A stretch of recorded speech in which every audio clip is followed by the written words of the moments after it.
Good morning, Montfortians. I hope you are doing well. So, our next chapter will be of chapter number 10 in grammar, that is simple present tense. As we all know, tense means time. It shows the time of an action. And there are three tenses: present, past, and future. Past, which is already completed, present, which is happening right now, and future, which will happen in the coming time. So there are three tenses: present, past, and future tense. And tense tells you the time of an action. Now today we are going to discuss simple present tense. What is simple present tense?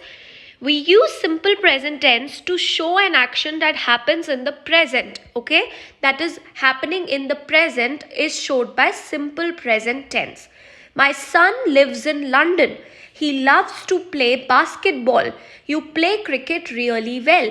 Now this is not past, this is not future. It is at the present. So it is simple present tense. Second thing, we use simple present tense to talk about some habit or a routine which is going in a routine. Okay, for example, George brushes her teeth twice a day. So it's a habit of George. He gets up early every day. It's a routine followed by him that he gets up early every day. So in these cases, we always use simple present tense. He walks to the bus stop every day. This is his routine that he walks to the bus stop every day. So when we are talking about every day or a habit or a routine, we use simple present tense. And the third one, whenever there is any universal fact or a fact which cannot be changed, we always use simple present tense. For example, honey is sweet. It's a fact. Sun rises in the east. It's a universal fact. Earth is not flat. It's a fact. Water boils at 100 degrees Celsius. It's a fact. So in these cases, we always use simple present tense. So to sum up, simple present tense is the tense which tells you about an action that happens in the present. Then it tells you about some habit or a routine. And third, it tells you about some fact or a universal fact which cannot be changed. Now students, there are two simple rules for simple present tense.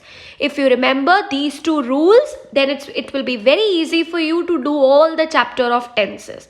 See, a sentence is made up of subject plus verb plus object. This you all know that a sentence is made up of subject plus verb plus object.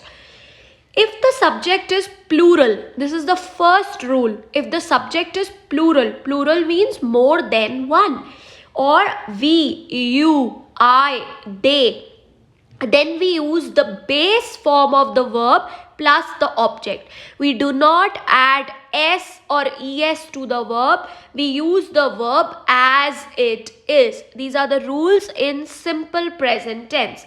For example, we play badminton in the evening. So we is the subject, and as we is plural, so play will come as it is. We will not add anything. And badminton in the evening is object. Raghav and Raghu go for swimming every Sunday. Now Raghav and Raghu, two persons. So this is plural. So we will use go. We will not write goes. Okay. We will use just the base form, the verb as it is. I usually like to eat chocolates. I is plural. Okay, so we will use the base form of the verb. You sketch really well. Again, you is plural, so we will write sketch and not sketches. They go for a short walk in the evening. They is again plural, and with plural we use the base form of the verb. So the first rule says that whenever there is any plural subject, I, we, you, they, plus any plural more than two, then we use the base form of the verb. What do you mean by base form? The verb as it is plus the object. Now the second rule says the opposite. It says that if there is any singular subject, means one, he, she, it, or any singular one person, then we add s or es to the verb. plus the object. For example, he eats sandwiches for breakfast.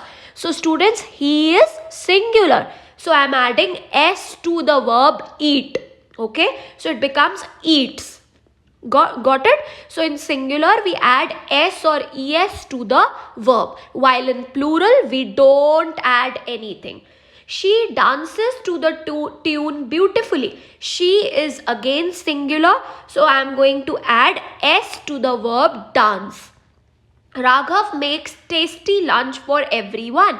Raghav is one, which means it is singular, so I am going to add s to the verb make. Okay, so these are the two rules. It says that if the subject is plural or I, we, you, they, then we just use the base form of the verb. We don't add anything. And if the subject is singular, that is he, she, it, or any singular person, then we add s or es to the verb. Thank you.